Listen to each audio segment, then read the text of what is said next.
trauma. That is probably the most common reasons why a lot of women, especially in our community, are experiencing no edges or experiencing hair loss.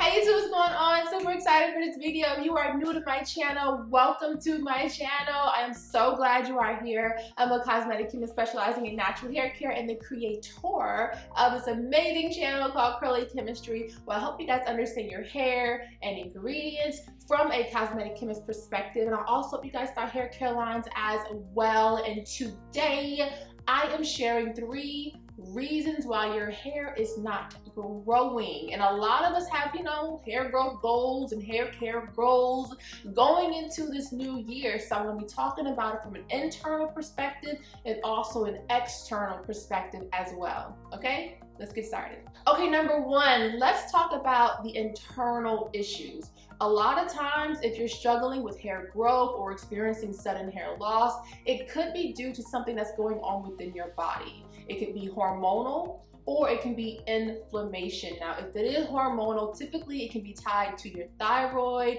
it can be tied to menopause, just to name a few. And hormones are actually responsible for hair growth. They support hair growth. For example, with androgenic alopecia, which is pretty much hormonal alopecia that a lot of women over their 40s can experience, in this process of hormones changing, an increase of cortisol, increase of DHT, this can actually lead to shrinkage of the hair follicles. That's how big hormones are within our body. Now, on the flip side, inflammation plays a huge role as well, because if we're constantly eating, certain foods, or if we have processed foods, fast foods, have an autoimmune issue, then that can also lead to inflammation within the scalp. And that's when our cells start to attack our hair follicle, and this can lead to a lack of hair growth. Okay, so I know that was a lot. So what do you want to do, right? Number 1, to kind of determine if it is a hormonal issue, you definitely want to connect with your primary doctor and get some blood work done. I haven't talked too much about this, but you can also look into a micronutrient test. This is a test that determines what vitamins, what minerals your body may be deficient in, because vitamins play a huge role in the metabolic activity within our bodies. Another thing you can do is apply pumpkin seed oil. You guys know I talk about this oil all the time, especially for those who experience hormonal alopecia. Pumpkin seed oil has been shown to promote hair growth and reduce androgenic alopecia related hair loss. So that can be a great incorporation for scalp massages on a weekly basis, a few times a week. So those are just a few solutions. I'm definitely going to talk more about this in this upcoming year in regards to how hair growth relates to our body and our immune system. So stay tuned for that. Okay, the second reason why your hair may not be growing is because of some exterior issues, such as scalp.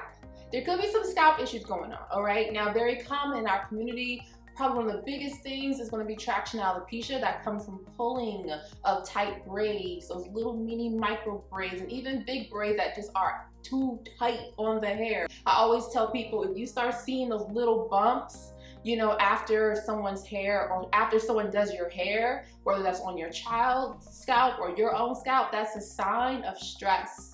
That is scalp stress. That is your hair, your scalp telling you this is trauma.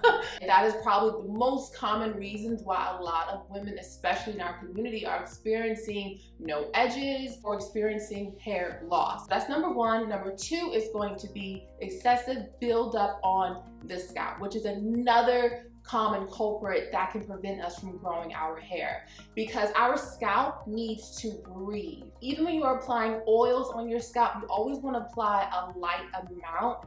It doesn't need all of the things. Even with hair grease, which is heavy itself, you can also apply a light amount of hair grease on the scalp as well, but the scalp needs to breathe. But the biggest thing is that the products, the gels, the excessive edge controls, the creams, certain butters, all of that is not good on the scalp for long periods of time.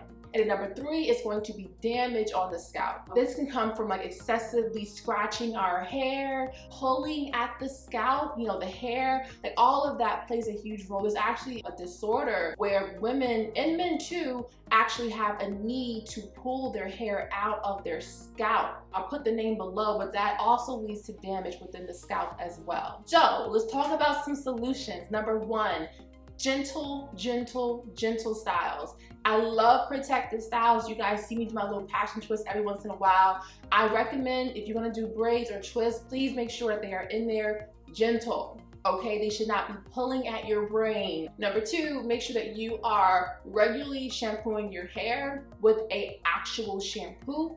Co-washes are great for moisturization, but they're not that great for effectively cleansing the scalp and removing dirt, buildup, and oil. I do recommend clarifying your scalp at least once a month. I would also incorporate some type of aloe vera juice, aloe vera gel, tea tree oil. Those are amazing for the scalp. Even when you're scratching your scalp, don't be like going crazy. But also remember that if there is a lot of scratching going on, that's just a symptom of something else that's going on. It could be your scalp needs to be clean. It could be you have some inflammation. It can be that you have some irritation. It could be a number of things. Okay, number 3, the third reason why your hair may not be growing is because of some hair issues, which typically can be in 2 categories: damage or dryness. Now, damage, as you guys know, can come from manipulation, meaning you have your comb, your brush, and you're just going crazy and you're not being gentle with your hair. Damage can also come from chemical services, coloring, relaxers, Brazilian keratin treatments, you know, things of that nature can also lead to damage. You can also get damage from hyperfatigue, excessive water within your hair, you know? And then on the flip side, dryness is a huge culprit, I would say. Probably number 1 when it comes to hair issues. You know, our hair in a sense is like a plant. It is like a plant in my opinion. And if you're not watering that plant, it's going to wilt, it's going to dry out. So you want to make sure that you are keeping up with your protein treatments. Our hair is made up of keratin, and different things throughout the day, throughout the week, throughout the month can kind of chisel away at your hair, you know? So incorporating additional protein into the hair helps to keep its strength. It's almost like our bodies is made up of water. Water is a huge part of our body, but we have to constantly drink water to replenish our body so we can have the strength that we need. Same thing when it comes to protein for our hair. So that's number 1. Number 2, you guys know, make sure you are keeping up your moisture cycle. We have to moisturize our hair consistently. For some people, it's once every 2 days, every day, every 5 days, whatever it is, but consistently moisturizing your hair, you're gonna see a huge difference when it comes to just the dryness of your hair. You know, it's gonna just become more softer, much more shinier. You'll have more elasticity so your hair can stretch more when you're styling it. And then of course, you're gonna see more length because your hair is no longer breaking off. So there are so many benefits to incorporating this moisture piece and also this protein piece of your hair will no longer be damaged or dry, so that you can start seeing the length that your scalp is giving.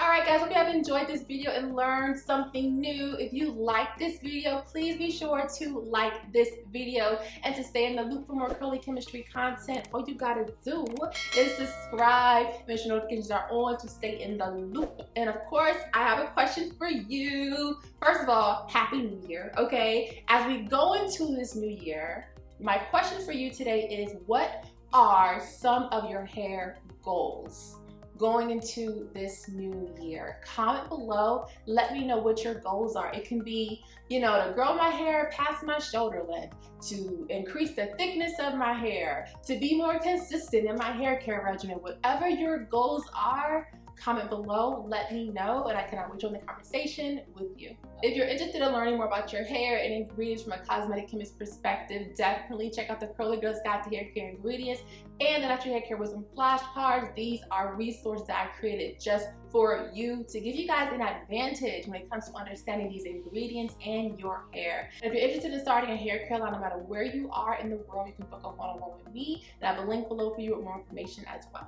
All right, guys, I love you, and I'll talk to you guys soon. Bye.